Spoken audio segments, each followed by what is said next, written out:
सैया जोड़े नारियल वाले आदि कर माई के पूजनवा हो। खुश होई है मैया रानी दे दिहे दर्शनवा हो।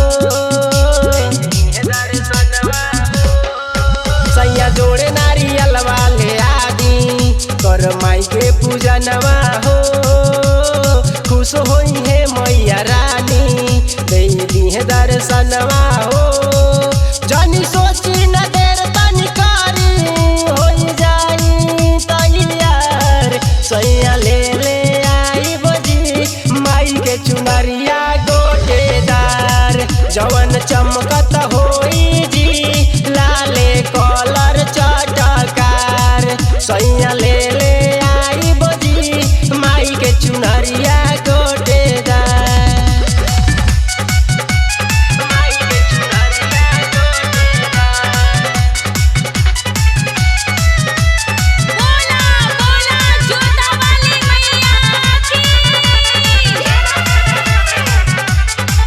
जाई कुम्हरा घर से कलसाया ढकनी ले आदि। सुनी सैया लागल मनसा के लालसा पुरा दी।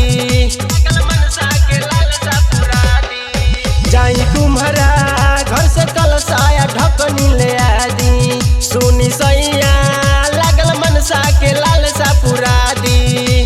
संगे ले आई बड़न पुलावा के हार। सैया चुनरिया चाचाकार।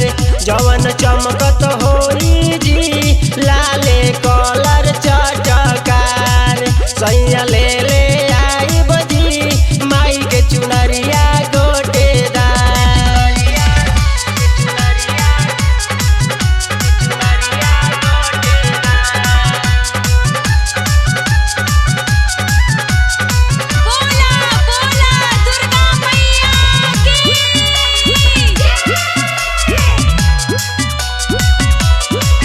पान पतैया लई ह तू लवंगिया छाती।